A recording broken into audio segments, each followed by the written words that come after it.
Hi, friends, and welcome to the Right Away After Party.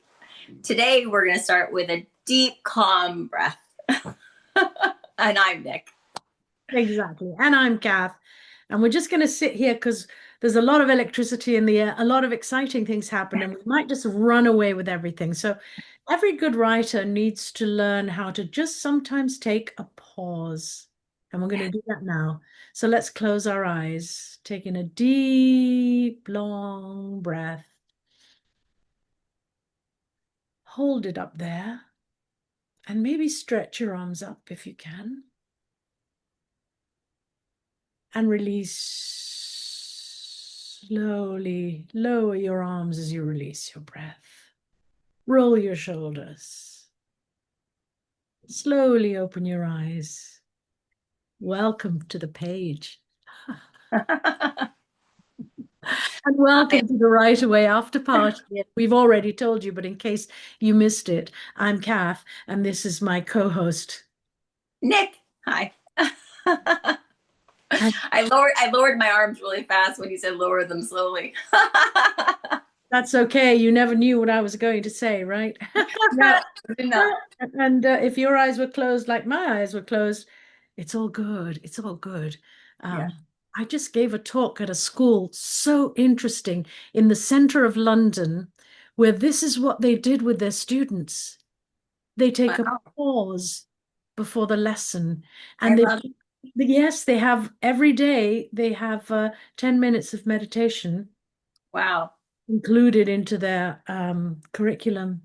And I think it's absolutely wonderful. And they do this Mm, intentionally, so that the students can begin to just do this as part of their lives.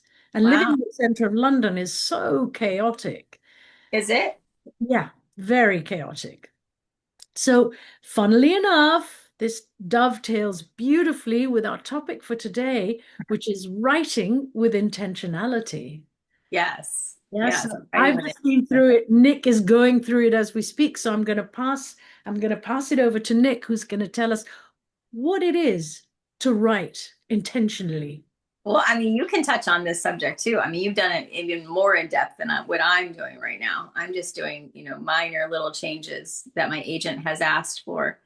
And I think it's kind of like in my idea. This is my personal metaphor for it. It's kind of like when you have something like just like perfectly shaped, and then someone's asking you to kind of crack it open, add a little something, but then put it back perfectly shaped again. And you're like, okay, how do you do that?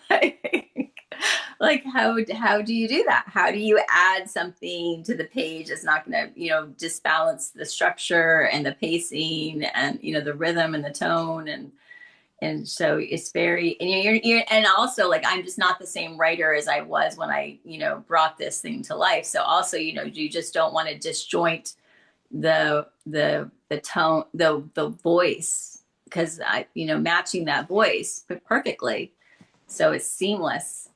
Yes, I see where you're going with that, but I also have been able to see where publishers and agents want to do the best they can for the story.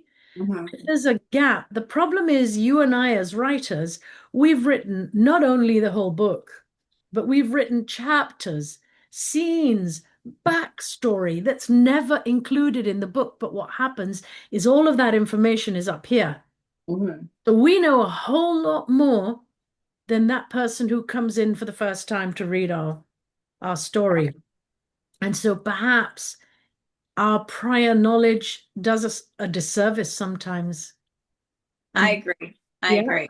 and And I think that's part of it. It's like when the agent was asking me for these specific little, nuance um, additions, I was thinking in my head, like, I just don't know if those were needed. Like, are they very, very needed? And do they take away from, some of the tension and the mystery and the underbelly subtext tone, that I have going throughout the book. And so I had to really sit with what he had asked me to do, and how do I go about that? because there was no direction on how to do it. It was just Mm-hmm. I would love to see these elements added. Mm-hmm. Now, have you considered challenging him on any of these requests? I did ask him for one specific one because the one thing he did ask was for this, like, he wanted a certain kind of like, flavor of a tone put in one of the little chapters. And so, and it wasn't like something specific. It was just like, it was more like, I want this little layer added. And so I asked him, like, how do you see that? Like, how, in what context do you see this happening? And he did give me a couple examples, and Mm-hmm. so that was very helpful and useful, because you don't want to just aimlessly open up this book and just start shredding it. Like, that was the last thing I Oh, wanted. I don't think that's their intention at No, all. but I was afraid that that's what I was going to do, trying to create what he was asking for, you know. So One of the things that I had to do, I even wrote myself a little note card, which I stuck to the bottom of my computer that said, just remember all these changes that are being suggested are for the good of the story. They're mhm. not criticisms. I had to keep reminding myself so that I wouldn't get downhearted or feel like, oh, why are they interfering in the story? You know, it's a good story or it's a good scene or whatever. And it's just, it's really interesting how you have to sort of hold yourself in check, but at the same time, not let yourself be run over. Yes. Yeah. And I think maybe I'm being misunderstood, because I didn't have any, like, it wasn't like, oh, this is my precious baby and I'm afraid. Mm, It was more like, I just didn't want to do more work than he wanted, and I didn't want to overwork it. You yeah. know, I just didn't want to go in and just change too much, and then he was like, oh, this doesn't even have the same flavor anymore, and I'm just, you know, you added way too much salt. I don't think you would have done that so I was just a little bit, because I had already just done that huge revision, and so I was just like, oh, I didn't know if I trusted myself to stop. You know, I just didn't know if I could, like, just go in and tweak those few things that he wanted without changing, like, multiple things. Mm, mm, mm. Because I don't know, I just, for my own self, I just sometimes always see the flaws when I open up the book, and and there's always going to be flaws. There's never, the book's never going to be perfect, right? Like, perfection just doesn't exist. It does not. It does not. And there's so many versions of the book, right? From when we started it to when we finish it. So many different versions have taken place. Yeah. Scenes, like I say, scenes that we've dropped. Then any film we watch, same thing. They always talk about the cutting room floor, Yeah.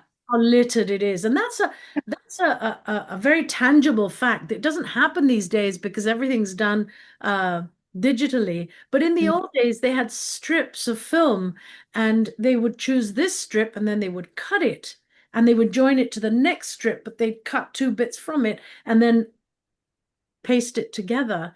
And it's Mm-hmm. what you and I do, or what writers do as they're writing. And then agents and publishers and editors get involved. Yes. And then they Everybody have then is focused with intention, focused on this story, these characters, and their, what can be done to heighten the excitement or increase the knowledge or the red herrings or mm-hmm. Yeah, I think for me, it's the one thing that I personally wanted to add to the page when he gave me these assignments was the very end. There's two kind of feelings that happen. One is in a very emotional turn, and then the other is a very uplifting hope feeling at the very end. That, at least that's what, that was my intention. Again, intentionality. And I felt like the very end, when the emotional turn comes in, I just wanted to really turn it just a little bit more, you know, just really, I don't know, kind of get my reader sobbing if I can. sorry, get And your then readers what? sobbing, if I can get Are them they? sobbing. Yes. Yeah. Yes. If I can get them sobbing. I mean, the trickle of the tear is good, but I really wanted to just like one or two more lines just to add that real, emotional turn and just like, and then take them on that upward lift, and then that upward lift would also get a little bit more because you're already in the state. So it all kind of like flowed together. I was Mm, I was pretty happy with how it turned out. So but good. but that again was really challenging. I did a lot of research just to create those one or two lines for that emotional turn. I took a online workshop by a professor named Kevin. I can't remember his last name, but he teaches screenwriting, the emotional impact that Mhm. screenwriting needs to have. And I took that class specifically because with this scene, I only needed one or two lines. I didn't Mm, I didn't need a whole scene. And with screenwriting, talk about intentionality. I mean, it's just like almost like picture book writing, where every single word has to earn its spot. So, so it was really interesting, a really interesting workshop. I really liked it. huh. I will see if I can find it and list it below in case anybody else wants to take a look at it. Maybe Yeah, like me. yeah, I will share it with you. It was on Audible, but I'm sure it can find Okay. it from otherwhere else. It might be on YouTube or something, but it was all of his lectures put together in like one little seminar, kind of. I mean, one little package. It was 8 hours of workshop. Wonderful. So what would you recommend to somebody who's trying to write with intentionality?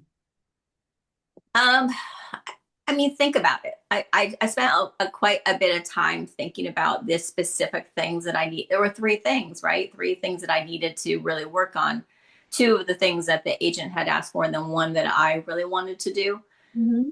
Um, I think I wrote down notes to myself, like what exactly am I trying to do? So I think that's another thing too with intentionality. Like, what exactly do you want to have to create with these specific little areas that you're changing? The emotional turn was what I really wanted. I wanted the reader to really feel the impact of the loss that my character, or the self-sacrifice my character was making.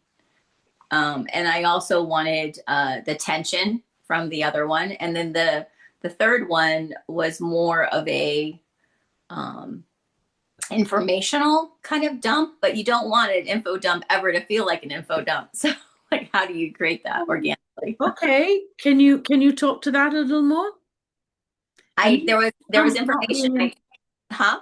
no, an info dump not being an info dump. Yes. I like it. So how do you get information to a reader that's necessary? It's important information, but you don't want it to come across like, oh, reader, listen up, this is what I'm trying, this, you need to know this information.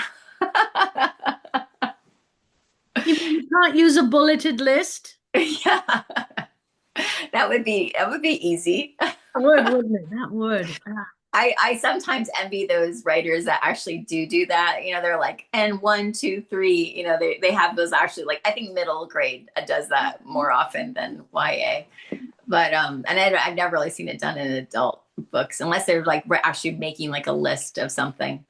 Um, but no, I could not do it in a bullet point. It was done in a memo, so I mean that added like a little bit ease to it because it is a memo, so it's kind of like an email. So that made it a little bit easier. I could be a little bit more intentional with my language, but hmm. again, you had to think about who this character was talking to, how much information does that character already have, and so you don't want to give too much. Yeah. So those are always aspects you have to think about, like who are the two characters talking to, or one character talking to, how much background information do they have, and don't give too much because the readers are so smart. They're like, oh, Yeah. there was no way that character didn't know that. Plus, you've got to make them work sometimes. You've got to make your reader work and think through things. Yes, drop a little hint here and there, but Yeah, otherwise, let them do some guessing, right? Well, readers always want to feel smart. They never want to be spoon fed anything. So always do it in subtext if you can. Never do it on the nose. Always be like, if you want to tell someone that it's windy outside, just like, oh, it was howling. Okay, that means it was windy. So Oh boy, so much to talk about always. As you know, if you've watched the previous episodes, Nick is has just been signed by an agent for one of her brilliant books, and she's going through the editing process so that the agent has a wonderful manuscript to pitch to publishers. So keep coming back. There's so much more to share over here. And subscribe and like and tell your friends and join us at the Right Away after party because there's always something going on. yes, and we hope that this was informational. I'm sure it was. All right. See you soon, friends. Bye, Keep writer fighting. friends. Keep fighting.